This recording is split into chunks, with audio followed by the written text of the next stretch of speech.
all ideas of transcendence. Total idea of revolt against all ideas of hierarchy. Pull it down. Destroy it. There's a famous story about Bakunin in E.H. Carr's, a Soviet-Philic writer, biography. Bakunin's riding along, because he was an aristocrat, of course. If you want to destroy everything, you're an aristocrat first, you know? And he's riding along, and so he sees some brigands robbing a house. And they're smashing it to pieces with axes and so on. And he says, stop, in Russian, you know, and gets out and joins the brigands. And starts destroying and running out of the paintings and butting them and leaping up and down on them and hurling bricks through the windows and all this. I don't know, you know. Somebody owed him money, a rival surf owner, you know. And when somebody said, why are you doing the Mikhailovich? Why are you doing this? He said, because it's there. Because it's there. And Holmes' view is that destruction is a creative passion. First you destroy, then you create on the destruction. Even as you create, you destroy because you level the field for new forms. Neoism! The cartography of inversion. And if you don't like it, you'll get a bit of this. You know, it's this, it's this sort of stuff. And the interesting thing is that these ideas, these ideas are not revered. They're eccentric ideas even within the milieu of the cultural left, but they're there. Scorpion's not sold in the ICA bookshop. Alain de Benoit's not sold in the ICA bookshop. Books about Heidegger are sold in the ICA bookshop. Heidegger, monster of Nazism, a philosophy of inhumanity exposed. Heidegger and the Jewish question. Unanswered questions. Who was his mistress? We demand the facts. Heidegger, 400 pages of his party membership between 1933 and 1934. Herzl, did he ban him from the library? The truth. Heidegger, deconstructed, Pluto Press, in 3 editions. You know, that's in the ICA library. But the authors of that which constitutes European identity are, for the most part, conspicuously absent from the ICA library. Class war, of course, has died many years ago, and Bowden's largely retired from active politics. He appeared on Jonathan Ross once, who I call Jonathan Dross. Jonathan Dross.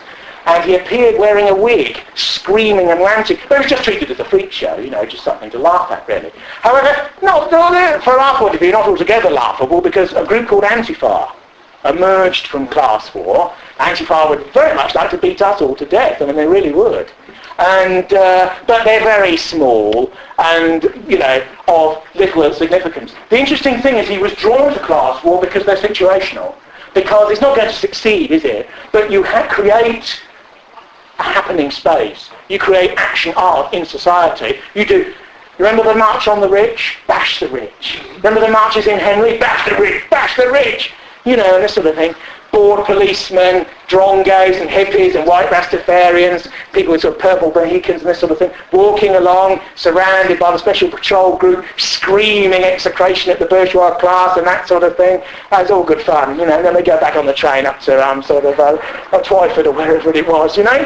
And Bowden was there, you know, the hard men were there. There's a famous moment of anarchism in Chicago where all these very bourgeois people are eating in an extremely rich restaurant, and the anarchists unfurl a banner in front of them saying, "Behold, your future executioners."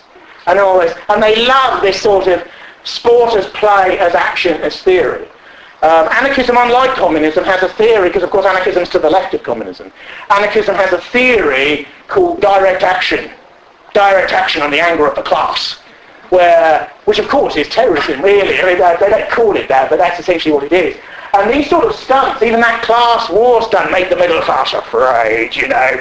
They tossing and turning in their beds in Henley, wondering if those Mohican yobs are coming for them. And those demos are very interesting. I once went on one of those demos and watched.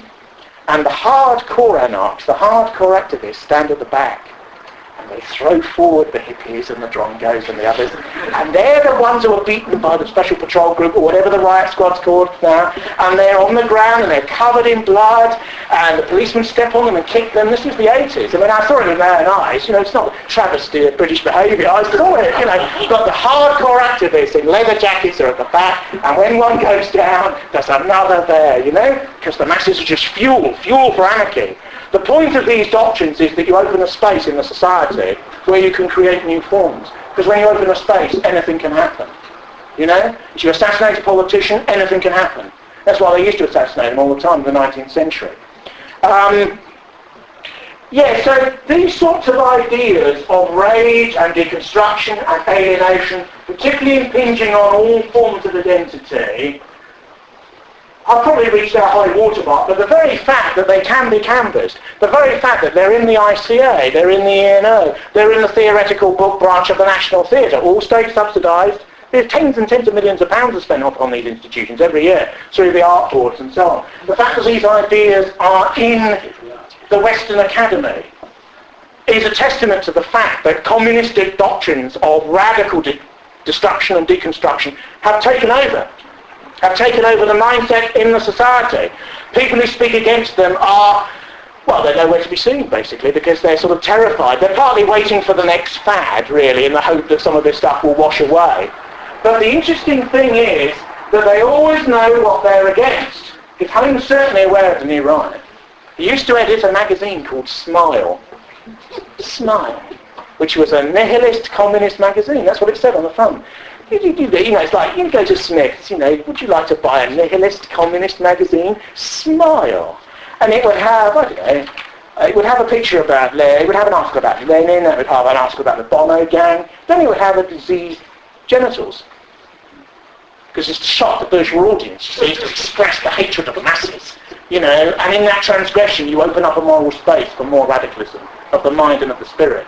It is psychologically subversive, and they know what they're doing. The shocked person says, oh, disgusting trash, and throws it away. They've actually had an effect on the effect of rejection before the next strike. There's a degree to which that sort of militancy, my view has always been that sort of militancy has to be stood up to. And you have to fight back. And you have to fight back as hard and as ruthlessly as they do. That's why they sort of are aware of us and fear us. And Stewart also has an interesting view of race, which is an original formulation. I've never heard it, even from a Trotskyist, and he's not a Trotskyist. He believes that race doesn't exist, but the masses believe it does. Now that's an interesting formulation, because if you think about it, you either have it as a foregrounded form of iterization, it's being, Dasein, being in being as Heidegger would call it. It's that which is there, it's biological, it's there, it's foundational, it's prior, it's elemental, it's essential. Or you don't believe that. Maoists and extreme communists believe that all humans are a white sheet of paper. Any sexuality, any ethnic specification, any culturalization, any level of intellect can be pre-programmed into you. As Maoist people would say, you can torture a man into progressive ideas to the degree that they're coming out of his ears. Do you remember what O'Brien says to Winston Smith in 1984? First we make you love Big Brother, then we kill you. Don't you remember, Winston, he says, you're just a cell in the body of the party. Do you die if you cut your fingernails? Do you remember that? And the great actors like Sir Richard Burton and so on played that part. Now, Holmes' idea is interesting in a way because they believe in false consciousness, don't they? He's basically saying race is the false consciousness of the masses, but if nothing is prior, then reality is in the consciousness of the masses. Therefore, if the masses think that race exists, it does exist, even in far left terms, because only that which is thought moment by moment in the struggle exists. So in a strange sort of way, he's ended up with a right-wing deviation within Marxist cultural logic. He's actually got back to a position he says he refutes, but it's an interesting one. Because if you notice, the dip in biological thinking in the middle of the 20th century, as a reaction to the Second World War, is the high point for these type of new left ideas. Now that biology is re-emerging in the last 30 years. And it's very interesting, for example, that the Anti-Defamation League in the United States opposed the creation of the Human Genome Project. And many gay libertarian groups opposed the Human Genome Project. They're radically opposed to the idea of the biological investigation of the building blocks of life because it will lead to the possibility of acceptance by the masses of a prior essentialism. There's an interesting incident last year when the Genome Project's Scientific Review Board wrote to the German Academy of Sciences and said that in our opinion, life is 80% natural law and prior biological purpose, not